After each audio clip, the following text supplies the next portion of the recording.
지난달, 그러니까 2월입니다. 미국 북동부, 여기 보스턴 지역에서 특별한 경매가 하나 있었습니다. 20세기가 나온 천체 물리학자 하면 우리는 누구나 다 알버트 아인슈타인을 꼽을 것입니다. 이 알버트 아인슈타인의 친필 편지 한 장이 경매에 나왔습니다. 근데 이 경매에 나와가지고 이 편지가 자그마치 75,000달러에 낙찰이 되었습니다.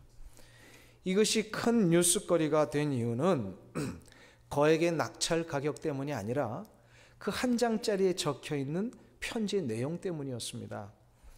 아인슈타인은 이 편지 속에 자신의 그 아주 지극히 친한 개인적 친구에게, 이탈리아 사람입니다. 지오바니 조르지오라고 하는 과학자요 물리학자인 그분에게 이제 편지를 썼던 겁니다.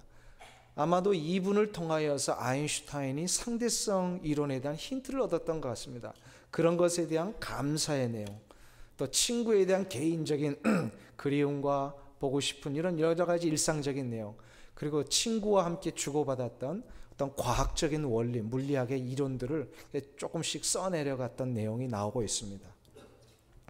그런데 사람들에게 지금 관심이 되었던 것은, 이것이 이슈가 되었던 것은 이런 학문적인 혹은 개인적인 인사에 대한 표현 때문이 아니라 그 속에서 잠깐 언급된 성경에서 나오는 하나님에 대한 언급 때문이었습니다. 아인슈타인은 편지 속에서 이러한 고백을 했습니다. 하나님은 세상을 보다 지혜롭고 고상하게 창조하셨습니다 라고 하는 이 표현을 쓰는 거예요. 아인슈타인을 무신론자일 것으로 생각했던 수많은 사람들이 이 구절을, 경매 전후에서 밝혀진 이 구절을 통하여서 아마 매우 충격적으로 받아들였던 것 같습니다. 그래서인지 이 편지가 공개되었을 때 많은 언론 매체와 과학자들은요, 아인슈타인이 언급한 이 내용이 성경에서 말하는 창조주 하나님에 대한 것이 아니라 그 옛날 그가 초기 때 좋아했던 그 스피노자의 그 신을 인용한 것일 뿐이다, 이렇게 막 축소시키려고 했습니다. 어떤 사람들은 아인슈타인의 이 신 개념은 성경의 그 하나님이 아니라 그냥 이 우주의 원리 그 자체가 그에게는 신이었기 때문에 그것을 동경하면서 이걸 쓴 것이다, 뭐 이런 식으로 자꾸 축소시켜서 얘기를 했어요. 근데 제가 이 기사를 읽어보면서 이런 생각이 들었습니다. 아인슈타인은 분명히 말했습니다. 뭘 얘기를 했다고요? 하나님은 세상을 보다 지혜롭고 고상하게 창조하셨다라는 이 언급을 했다는 거예요. 아무리 사람들이 아인슈타인의 생각을 다르게 해석해 보려 해도 아인슈타인은 자기의 극히 개인적인 친구에 보내는 편지 속에 하나님이 이 세상을 창조하셨다는 이 사실을 언급한 건 부인할 수가 없습니다. 그런 의미에서 아인슈타인은 정직한 과학자였다라고 생각을 합니다. 정직이 무엇입니까? 정직은 있는 것을 있다고 얘기하는 것, 없는 것은 없다고 얘기하는 것, 옳은 것은 옳다고 얘기하는 것, 그른 것은 그르다고 이야기하는 것이 정직한 겁니다. 아인슈타인에게 있어서는 아무리 어떤 과학적인 이론을 그가 발표를 했어도 그의 내면 속에는 하나님이 있다라고 하는 생각이 있었던 것 같아요. 그러면 이 정직함이 제대로 정직하게 드러나기 위해서는 한 가지가 더 필요합니다. 그게 바로 뭐냐면 용기입니다. 진정 옳은 것이 무엇인지 좋은 것이 무엇인지를 알아도 용기가 없으면 이것을 옳다라고 좋다라고 이야기할 수 없습니다. 옳은 것을 옳다 하고 좋은 것을 좋다라고 할 수 있기 위하여서는 용기가 필요합니다. 참된 용기는 그래서 자신의 한계를 인정하는 데서부터 출발할 수가 있습니다. 아무리 천재적인 물리학자일지라도 이 우주의 원리를 자신의 머리로는 다 파악할 수 없기에 분명히 창조주 하나님이 계시다라고 하는 것을 인정했던 아인슈타인처럼 자신의 한계를 정직하게 인정하는 자만이 자신의 한계를 해결하기 위하여서 용기를 내어 손을 내밀어 이 문제를 해결할 수 있는 그분에게로 다가갈 수가 있는 것입니다. 하나님의 나라는 자신의 한계를 인정하고 용기 있게 결단하는 자에게 주어집니다. 오늘 본문 11장 12절이 그것을 가르쳐주고 있습니다. 오늘 본문 11장 12절을 한번 보실까요? 오늘 읽은 본문 첫 번째 구절입니다. 같이 읽습니다. 세대 요한의 때부터 지금까지 천국은 침노를 당하나니 침노하는 자는 빼앗느니라. 아멘. 천국은 침노를 당한다라고 하는 이 표현을 쓰셨습니다. 예수님이.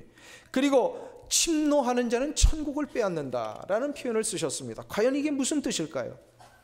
우리가 지난 시간에 살펴본 11절과 함께 이 구절은 참 해석하기 어려운 난해 구절 중에 하나임에 틀림없습니다. 그럼에도 불구하고 이 구절을 해석할 수 있습니다. 그 원어적인 의미를 조금 살펴보면 훨씬 더 쉽게 이해가 됩니다. 여기서 침노를 당한다라는 뜻의 이 원어를 보면, 헬라 원어를 보면요, 어떻게 해석할 수 있냐면 힘있게 전진한다, 이렇게 우리가 번역을 할 수가 있어요. 힘있게 전진한다. 그래서 영어 성경 혹시 갖고 계신 분들, NIV 성경 갖고 계신 분들 보면 이걸 어떻게 번역을 했습니까? Forcefully advancing 이라고 하는 단어를 썼어요. 힘있게 앞서 나간다, 막 나간다, 그런 뜻을 가지고 있어요. 그러면 침노하는 자는 빼앗는다, 천국을 침노하는 자는 빼앗는다 라고 하는 이 표현은 무슨 뜻일까요? 여기서 침노하는 자라고 하는 것은 바로 열정이 있는 자, 적극적인 자, 아까 서두에 한 표현대로 하면 용기 있는 자입니다.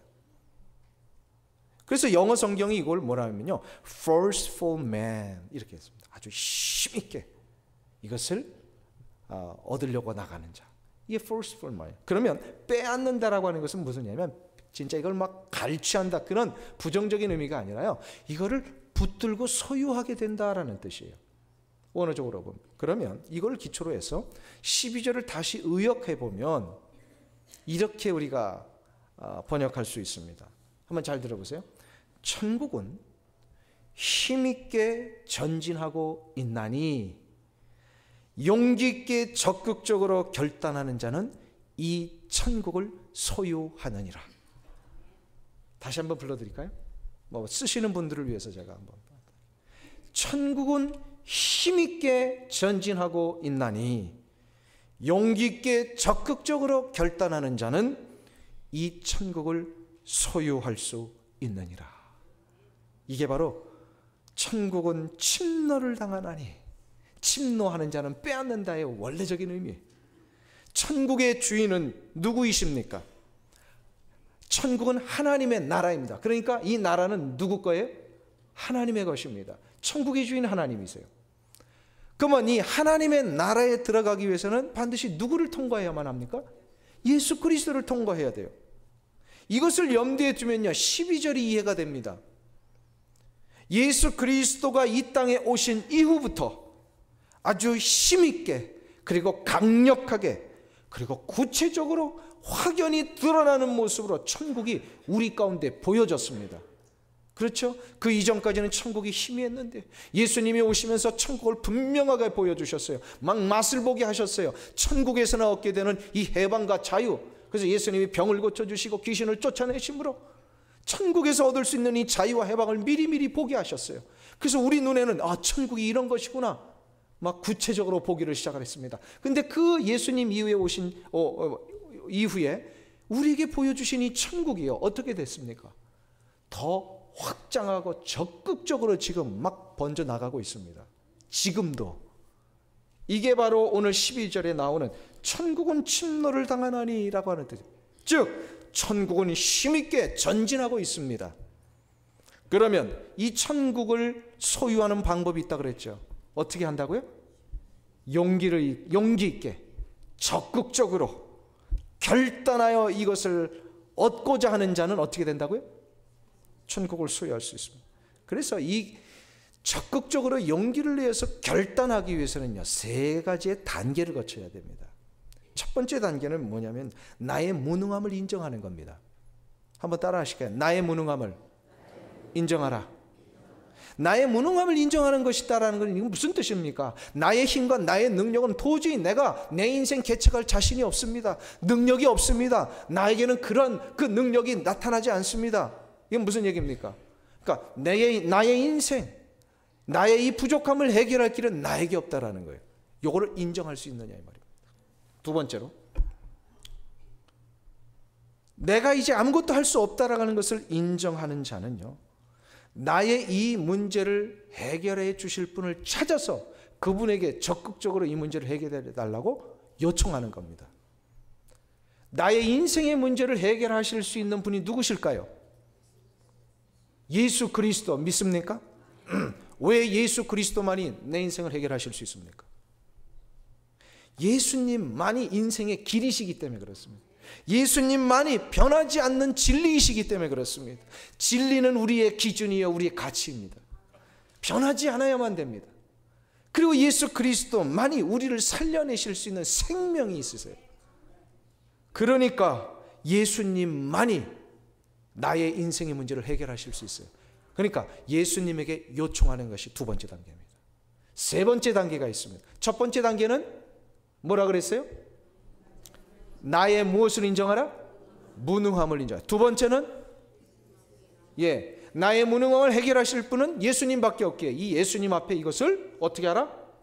요청하라. 첫 번째는 인정의 단계, 두 번째는 요청의 단계입니다. 세 번째는 뭐라고요?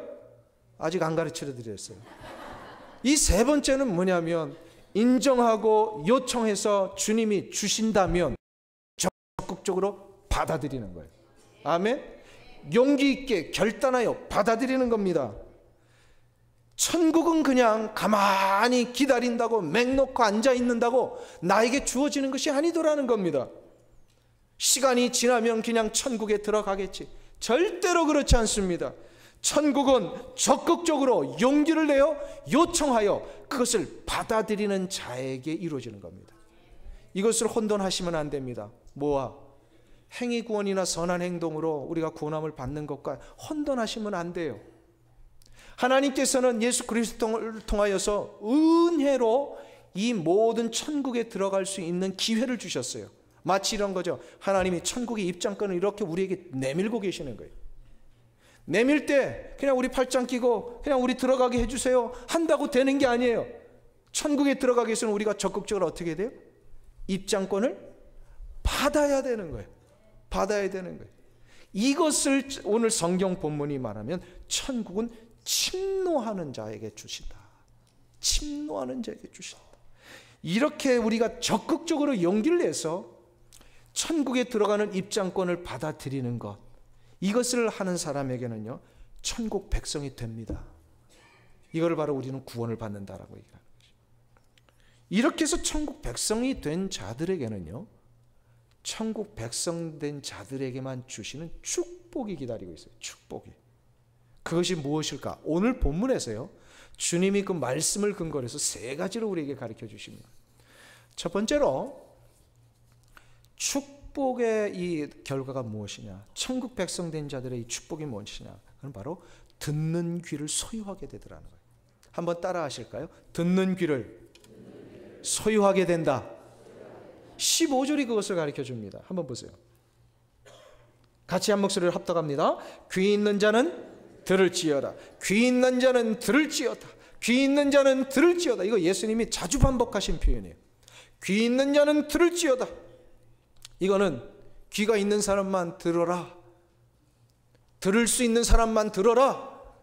못 듣는 사람은 할 수 없다. 그 뜻이 아니에요. 이거는요 천국 백성 된 자에게 우리 주님이 어떤 축복이 나타나는지 이 축복의 결과를 얘기를 하시는 거예요. 뭐냐면 예수 그리스도 안에서 거듭나 천국을 소유한 자는요 듣는 귀가 있더라는 거예요. 귀가 열린다라는 거예요. 그래서 이 놀라운 하나님의 말씀, 생명의 역사, 천국의 신령한 일들을 듣게 되더라는 거예요. 들려집니다. 이게 축복의 결과로 말씀하신 거예요. 이게 예수님 당시에 예수님이 말씀하신 이 놀라운 생명의 말씀, 영적인 말씀들 사람들이 많이 들었습니다. 그런데 그 들은 사람들 가운데 이걸 다 이해한 사람들은 많지 않았어요. 그 한 예로 지도자 그룹들이 있었습니다. 성전 제사장들, 서기관 그룹들, 바리새인 그룹들. 이들은요 학문적인 지식이 있는 사람이에요. 이해력이 뛰어난 사람들이에요. 머리가 좀 있어요. 판단력이 있어요. 어떤 것을 분석하는 능력도 있습니다. 세상적으로 보면 권력도 있고 힘도 있는 사람들이에요. 근데 이런 사람들도 여전히 예수님의 말씀을 3년 동안 들었는데 결과적으로 보니까 저들이요, 예수님의 말씀을 이해했어요, 못했어요? 못했어요. 무슨 얘기하는지를 모르고 자꾸 딴청을 했어요. 이에 반해서 학문적인 능력도 없고 이해력도 실은 부족하고 가지고 있는 것도 없고 태어나면서부터 천민으로 가난한 사람으로 태어나서 세상적으로 어느 누구에게도 내세울 것 하나 없었던 제자들을 비롯한 소수의 가난한 백성들이 있었습니다. 이들은요, 예수님을 3년 동안 따라다니는 동안에 저들은요, 예수님의 이 생명의 말씀을 이해했을 뿐만 아니라 그 말씀을 자신들의 삶의 능력으로 붙들고 살았습니다. 어떻게 이들에게 이런 일이 일어났냐 이 말이에요. 어떻게 이들에게 예수님의 그 말씀을 이해할 수 있었느냐. 머리 좋고 이해력이 빠르고 학문적인 지식이 있는 서기관 그룹, 바리새인 그룹도 이해 못한 이것을 어떻게 배운 것도 없고 아는 지식도 일천했던 이 사람들이 이해할 수 있었느냐 이 말입니다. 그것은 한 가지 이유 때문입니다. 예수 그리스도를 영접하는 자에게는 하늘로부터 내려오는 영이 있습니다. 하늘로부터 영이 임하시기 때문에 그래요. 이것을 사도 바울은 고린도전서 2장 12절에서 이렇게 말씀합니다. 우리 한번 찾아보겠습니다. 고린도전서 2장 12절 13절 두 절입니다.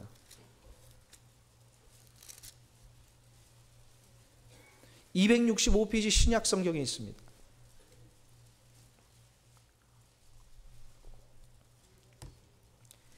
고린도전서 2장 12절 13절입니다.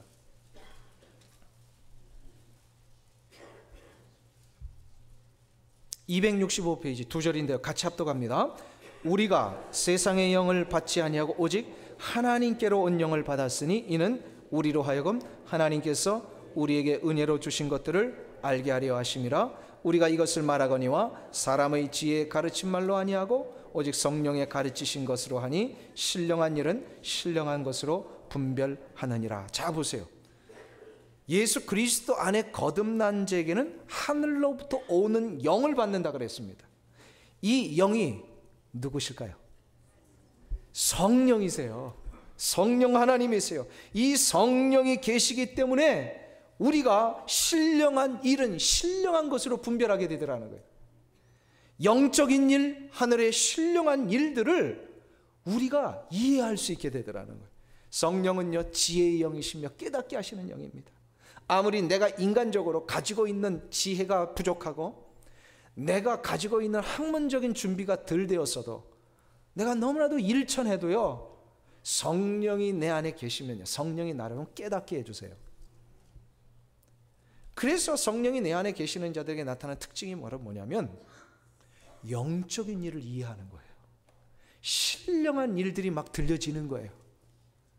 그렇기 때문에 귀가 열려서 어느 순간부터인가 하나님의 말씀이 이해되어지고 그 이해된 말씀이 내 가슴 속에 내려와서 내 삶을 붙들고 내가 오늘 어디를 가든지 이 말씀이 나를 사로잡으시는 이 느낌을, 이 체험을 하고 계시는 분이라면 그분은 틀림없이 천국 백성 된 자이면 틀림없어요. 천국 백성 된 자. 사랑하는 성도님 여러분, 말씀이 귀에 들어오십니까? 말씀이 진짜 들어오세요? 그러면 여러분은 틀림없이 천국 백성 된 자임에 틀림없어요. 하루 종일 그렇게 많이 보았던 성경 구절, 반복해서 들었던 성경 구절인데 아무런 느낌도 감흥도 없다가 어느 날 갑자기 그 말씀이 내 귀에 펑 뚫려서 들려오는 그 말씀이 오늘 하루 종일 내 삶의 입가에서 녹음기 막 돌아가듯이 반복되듯이 막 내 입가에서 나오고 만나는 사람에게 이 말씀의 감격 때문에 막 전하고 싶고 알려주고 싶고 이런 어떤 경험을 해보신 분들이 있다면 그분은요, 틀림없이 예수 그리스도 안에서 하나님의 자녀가 되고 천국 백성 된 자입니다. 틀림없어요. 그렇기 때문에 성경은요, 단순한 책이 아닙니다. 성경은 그냥 책에 적혀있는 글이 아닙니다. 성경은 고전이 아니에요. 성경은 인문학을 공부하는 사람들이 하는 참고서가 아닙니다. 성경은 팔레스타인에 살았던 이스라엘 백성들의 무슨 역사서나 교훈집이 절대로 아닙니다. 성경은 나의 영혼을 살리시고 내 인생을 새롭게 하시는 하나님의 생명의 말씀입니다. 이 말씀이 나를 살리시고 내 영을 새롭게 하시는 이 경험을 할 수 있기 위해서는 어떻게 된다고요? 내 안에 하늘로부터 오는 영이 계셔야 돼요. 성령이 임하시면 됩니다. 성령의 임재가 있으시면 이것이 그렇게 됩니다. 그래서 천국 백성들에게는 이 축복이 주어지게 되어 있어요. 오래전에 어떤 분이 저에게 그런 얘기를 하셨어요. 목사님, 저는 잠자기 전에 꼭 성경을 읽습니다. 그 얘기를 들으니까 참 말씀을 사모하시고 아주 말씀 귀하게 여기시는 분이구나 이렇게 생각을 했어요. 그런데 그 후에 말을 들어보니까 그게 아니더라고요. 목사님, 저는 성경만 보면 5분 안에 잡니다. 잠 못 이루는 밤을 잠자기 위한 도구로 성경을 이용한다면 그는 아직은 영적인 일을 영적으로 분별하는 분은 아닙니다. 물론 그렇게 해서라도 성경을 읽는다면 안 읽는 분보단 낫습니다. 혹시 여러분 가운데 아직도 이 성경을 불면증 해소할 수 있는 약으로 쓰고 계시는 분이 안 계십니까? 잠자기 위한 도구쯤으로 혹시 생각하시는 분은 안 계십니까? 혹시 이 자리에 그런 분이 계시다면 괜찮습니다. 처음엔 다 그렇게 시작을 하는 겁니다. 그러나 거기에만 머무시면 안 됩니다. 그 말씀의 놀라운 가르침들, 내 영혼을 새롭게 하고 내 인생을 놀라운 생명의 역사 가운데 인도해 주시고 비춰주시는 이 말씀의 능력과 이 말씀의 가르침들을 내 영혼 속에 새기며 살기 위해서는, 그 보고들을 누리기 위해서는요, 한 번쯤 시간을 내서 결단하셔야 됩니다. 무슨 결단이라고요? 용기를 내어 적극적으로 예수 그리스도를 받아들이셔야 됩니다. 그때에 예수님의 영이신 성령님께서 여러분의 영혼 속에 임하십니다. 성령이 여러분에게 임하시는 순간부터 여러분의 귀는 열리게 되어 있습니다. 여러분의 귀가 열리는 순간부터 말씀이 귀에 들어오실 겁니다. 말씀이 귀에 들어올 뿐만 아니라 읽고 되새기는 그 말씀이 여러분을 사로잡으실 겁니다. 이것을 소유한 자가 그래서 축복입니다. 이것은 천국 백성된 자에게 주시는 축복의 결과예요. 그래서 귀 있는 자는 들을지어다. 아멘. 두 번째 축복이 있습니다. 천국 백성된 자들은 이 세상 사는 동안에 가장 비천하고 가장 슬픈 일이 무엇인지를 분별하는 눈을 뜹니다. 아까는 예수를 영접해서 천국 백성 되면 뭐가 열린다 그랬어요? 귀가 열립니다. 이번에는요, 두 번째로 눈이 떠지게 돼 있어요.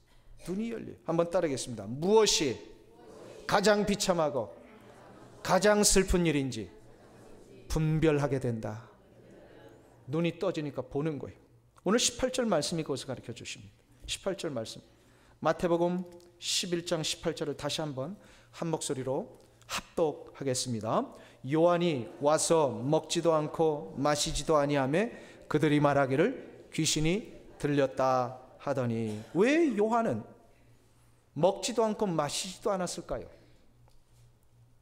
자기뿐만 아니라 먹지도 않고 마시지 않았을 뿐만 아니라 사람들을 향하여서 제발 애통해 하며 슬퍼하라고 요청까지 했습니다. 그게 바로 17절에 나오는 비유의 내용이에요. 우리가 너희를 향하여 피리를 불어도 너희가 춤추지 않고 우리가 애곡하여도 너희가 가슴을 치지 아니하였다함과 같도다. 이게 지금 요한에 대한 이야기입니다. 자, 보세요. 왜 요한은 먹지도 않고 마시지도 않고 저렇게 애통하며 살았을까요? 그리고 왜 사람들에게 그렇게 살라고 했을까요? 요한의 눈에는요, 세상 사람들이 이 정말로 안타깝고 애통해할 수밖에 없는 그런 상황에 빠진 걸 본 거예요. 무엇 때문에? 요한의 눈에 보니까 다 죄의 짐을 지고 가고 있더라고요. 겉으로는 번지르하고요, 겉으로는 화려하게 보이고, 겉으로는 세상 사람들이 부러워할 만한 많은 것들을 가지고 있는 것처럼 보이지만, 궁궐 안에서 호의호식하며 휘황찬란한 권력의 보좌 앞에 앉아있는 것처럼 보이지만, 저 헤롯 왕이야말로 가장 비참한 사람이고, 저 헤롯이야말로 가장 인생의 힘든 짐을 홀로 지고 가고 있는 그런 사람이라는 게 보인 거예요. 헤롯을 보면서 맨날 그래서 회개하라고 그랬잖아요. 잘못했다고 그랬잖아요. 왜 그렇습니까? 그의 인생 속에 짐을 내려놓지 못했습니다. 이 짐은 바로 죄의 짐입니다. 요한의 사역은요, 회개케 하는 사역이었어요. 사람들로 하여금 그 죄를 깨닫고 그것을 자복케 함으로 창구주 예수 그리스도를 영접하는 것만이 이 죄의 짐을 내려놓는 것임을 알았어요. 그래서 그가 한평생 이것을 위해 살았잖아요. 근데 아무리 외쳐도 사람들이요, 자기의 죄의 짐을 내려놓지 않는 거예요. 죄의 짐을 내려놓지 않으니까 자기가 얼마나 비참한 자인지 못 보고 있는 거예요. 근데 요한의 눈에는 이게 보인 겁니다. 왜 그랬을까요? 요한은 천국의 종이 되었어요. 거듭난 자였어요. 예수 그리스도 안에서 거듭난 자였어요. 그러니까 그가 어떻게 된 거예요? 보이는 거예요. 예수 그리스도 안에 거듭난 자들은 이것이 보입니다. 예수 그리스도 안에 거듭나는 순간부터 귀가 열릴 뿐만 아니라 우리의 눈에 쓰여 있던 비늘이 벗겨지게 되어 있습니다. 사도 바울이 다메섹 도상에서 예수를 만나는 순간에 그의 눈에서 비늘이 벗겨졌습니다. 이 비늘은 무슨 비늘입니까? 그동안 자기의 눈을 가려버렸던 탐욕의 비늘입니다. 세상적인 권력에 대한 욕망의 비늘입니다. 이것이 한번 딱 쓰여 있으면요, 제대로 보지를 못합니다. 왜 이런 비늘들이 다 있는지 아세요? 무엇 때문에? 우리 안에 죄가 있기 때문에. 죄가 있는 자들은요, 눈에 비늘이 씌웁니다. 봐야 할 것을 제대로 보지 못합니다. 신령한 것을 보지 못합니다. 오직 보는 것은요, 이 죄에 대한 비늘 때문에 무엇이 보냐면 탐욕의 현상들이 보입니다. 그것이 부러워집니다. 이기심과 탐욕의 결과로 얻어진 세상적인 것들이 자꾸 눈에 들어옵니다. 그게 좋아 보이는 거예요. 그러나 예수 그리스도 안에서 거듭난 자들은요, 거듭난 자들, 이 비늘이 딱 벗겨지는 순간부터 얼마나 이 죄의 문제가 심각하고 비참한 것인지 그때 비로소 보는 거예요. 그런데 사람들이 이거를 모르고 그냥 인생 마감하면요, 그 말년에 얼마나 비참해지는지 아세요? 저는 많지는 않지만 여러분들의 그 마지막 임종을 살펴볼 기회들이 있었습니다. 그때마다 생명, 곧 영원한 하나님의 나라, 곧 예수 그리스도 안에서 거듭난 자들의 마지막과 예수 그리스도 안에서 거듭나지 못한 자들의 마지막이 비교가 되더라고요. 이건 다시 말해서 죄의 짐을 벗고 산 사람들의 마지막과 죄의 짐을 벗지 못하고 산 사람들의 마지막이 너무 다른 거예요. 죄의 짐을 벗고 산 사람들의 마지막, 곧 예수 믿는 사람들을 보면요, 죽을 때 기쁨이 있어요. 얼굴이 환해요. 죽는 순간을 두려워하지 않습니다. 어떤 분은요, 빨리 천국 가고 싶다고, 하나님 저 좀 빨리 데려가 주세요, 이렇게 고백하시는 분도 나와요. 두고 가는 자녀들이 며칠 날 며칠 밤을 그 고인을 향하여서 이제 임종을 지켜보게 하는데 그 자녀들 향하여 염려가 안 되시는 거예요. 왜요? 다시 천국에서 만날 거니까. 그래서 자꾸 인사를 하시는 거예요. 우리 천국에서 만나자, 염려하지 말라. 두고 가는 가족들이 걱정이 안 되는 거예요. 그리고 죽음 이후에 오게 될 그것이 두렵지가 않은 거예요. 왜요? 분명하게 알고 있으니까 무엇이 펼쳐질지를. 그런데 죄송합니다만 인생의 죄의 짐을 벗지 못한 채 예수 그리스도 알지 못하고 마지막 보내시는 분들을 볼 기회가 있었어요. 그분들을 보면요, 얼굴이 다릅니다. 근심이에요. 걱정이 태산인 것 같아요. 두고 가는 자녀들, 내가 떠나가면 어떻게 하나, 여기에 대한 염려가 있는 것 같아요. 그리고 본인 당신이 이 죽음의 순간을 넘어설 경우에 어떻게 될지를 잘 모르니까 막 두려운 거예요. 진짜 영원한 세계가 있는 건지, 아니면 이것으로 끝나는 건지, 있다면 천국에 갈 수 있는지, 지옥에 간다는 말도 있던데 혹시나 글로 가면 어떡하는지 두려운 겁니다. 왜요? 그에게는요, 죄의 짐이 내려놓아지지 않았기 때문에. 그렇게 사는 것은요, 한평생 피곤한 인생이었습니다. 그렇게 사는 것은 한평생 죄의 짐을 가기에 너무나도 핏절한 인생입니다.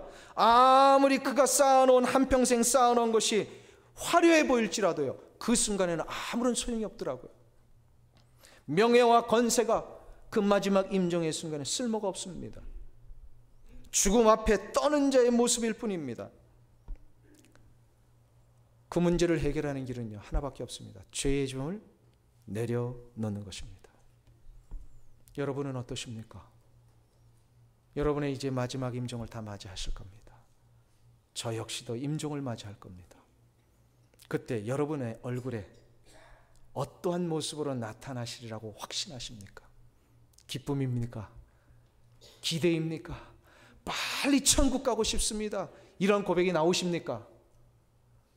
아무도 아멘을 안 하시네. 천국은 그래도 좀 나중에 가고 싶어요.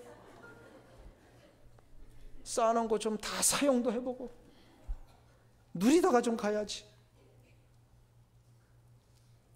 그런데요, 우리의 눈에 비늘이 벗겨지고 예수 그리스도가 내 안에 들어오시니까 죄의 짐도 해결하지 못한 채 그냥 화려한 거 쌓아놓고 가는 이 모습이 얼마나 비참한 거예요. 그때서야 보이더라는 거예요. 보이더래요. 만일에 죄의 짐을 해결하지 못하고 그 마지막을 가시는 분이 있다면 우리는 진짜 통곡해야 됩니다. 진짜 애통해야 됩니다. 그러나 이 자리에 앉아 계신 분 한 분도 예외 없이 우리의 마지막이 환희에 찬 기대와 소망으로 저 천국에 들어갈 것을 확신하며 들어갈 수 있는 이 놀라운 기쁨의 축복이 여러분들 가운데 일어나시길 축원합니다. 아멘. 이거 소유한 게 그래서 축복이에요. 이것을 소유하는 방법이 뭐라고요? 용기를 내어 적극적으로 예수를 붙드시는 겁니다. 받아들이시는 겁니다. 천국은 침노하는 자에게 주어집니다. 마지막으로 주어지는 축복이 있습니다. 용기를 내어 적극적으로 예수를 받아들이는 천국 백성된 자들에게는 변하지 아니하고 없어지지 아니하는 참된 풍요와 기쁨을 누리게 됩니다. 한번 따라하겠습니다. 변하지 않고 없어지지 않는 참된 풍요와 참된 기쁨을 누린다. 믿습니까? 오늘 본문 19절이 이것을 가르쳐주고 계십니다. 우리 11장 19절을 다시 한번 한 목소리로 합독합니다. 인자는 와서 먹고 마시매 말하기를 보라 먹기를 탐하고 포도주를 즐기는 사람이요 세리와 죄인의 친구로다 하니 지혜는 그 행한 일로 인하여 옳다함을 얻느니라. 할렐루야. 예수님의 사역이 세례 요한의 사역과 근본적으로 다르신 한 가지가 있었습니다. 요한은 천국에 들어가기 위하여서 죄의 짐을 내려놓으라고 이것을 자꾸 선포했는데 말을 안 들으니까 어떻게 했어요? 자꾸 이것을 애통해하며 안타까워하며 가슴을 치며 근신하며 금식하며 그렇게 이제 살았던 사역이라면 예수님은 좀 다르십니다. 예수님은 회개하고 천국에 들어간 자들이 누리게 될 이 기쁨과 풍요가 무엇인지를 자꾸 미리미리 맛보게 하셨어요. 이것을 자꾸 선사해 주셨어요. 그래서 예수님은 공생에 사시는 기간 동안 물론 나중에 이제 회개를 위하여 이 죄의 문제를 해결하시기 위하여 고난을 당하셨지만 고난 당하시기 전까지는 예수님 뭘 하셨어요? 잔치를 베풀어 주셨어요. 3년 내내 막 먹고 마시는 이 일에 예수님 자꾸 초대하시고요. 이것을 맛보게 하셨습니다. 잔치를 통하여 무엇을 미리 맛보는 거예요? 천국의 잔치를 맛보는 거예요. 천국의 풍요와 기쁨을 맛보게 하시는 겁니다. 이 세상에서 누리는 잔치도 이렇게 즐겁고 기쁘다면 천국에서 누리게 될 그 진짜 잔치는 얼마나 좋겠느냐 이 말입니다. 미리미리 맛보게 하셨어요. 예수님이 베세다 들녘에서 물고기 2마리와 보리떡 5개로 베푸신 이 기적은요, 천국의 잔치를 맛보는 겁니다. 이 천국의 잔치를 통하여서 진정으로 부족함이 없고 다함이 없는 천국을 미리 맛보는 거예요. 예수님께서 가나 혼인잔치에 물로 포도주를 만드신 것 또한 천국의 잔치를 맛보게 하신 겁니다.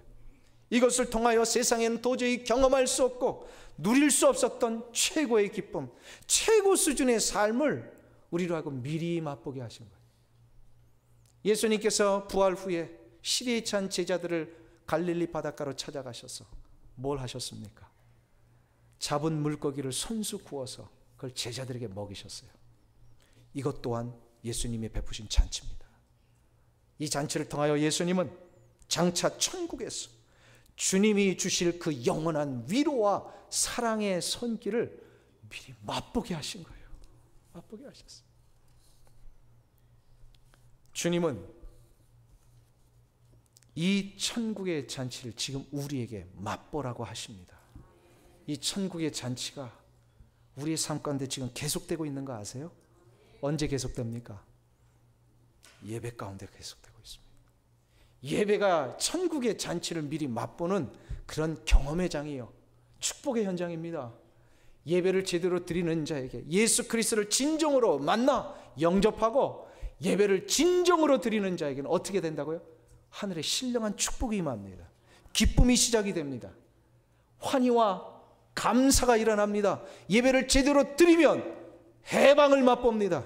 자유함을 얻게 됩니다. 이보다 더 큰 잔치가 어디 있습니까? 이 잔치의 기쁨과 축복은요, 영원한 하나님의 나라에서 누리게 될 것을 미리 맛보는 거예요. 맛보기는 진짜다 가짜다? 냉면 맛보기 드셨잖아요. 그거 진짜 냉면이 아니에요. 진짜 냉면이란 말이에요. 양이 작아서 문제지. 그러니까 지금 우리가 누리는 이 맛보기의 풍요와 기쁨은요, 천국에서 누리는 것과는 똑같은 거예요. 그러나 그 양과 그 수준은요, 비교가 되질 않지요. 거기에서는 완벽합니다. 다함이 없고 부족함이 없는 기쁨입니다. 이것을 누리는 자가 축복입니다. 이것을 누구에게 주셨다고요? 예수 그리스도를 적극적으로 용기를 내어 받아들이는 자에게 이것을 보장하셨습니다. 할렐루야. 그렇기 때문에 이것을 한번 맛보면요, 우리 세상 것에 이렇게 견눈질하지 않습니다. 별로 크게 우리에게 좋아 보이지 않는 거예요. 왜요? 이 놀라운 최고의 수준의 삶을 우리가 지금 누리고 있잖아요. 그러니까 사랑하는 성도님 여러분, 이거 우리가 이 세상 끝나는 날까지 하나님 앞에 부름받는 날, 이거 누리며 살아야 되지 않겠습니까? 이 축복을 자꾸 놓치면 안 됩니다. 누리고 살아야 된다. 이 누리는 삶의 하이라이트가 있습니다. 언젠지 아세요? 시편 23편 5절에 나옵니다. 한번 보세요. 시편 23편 5절.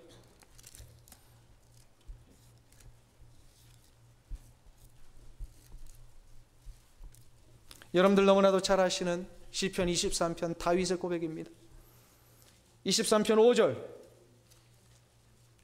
우리 다 외우시는 말씀이지만 한 목소리로 합독하며 이것을 우리 입으로 고백하겠습니다.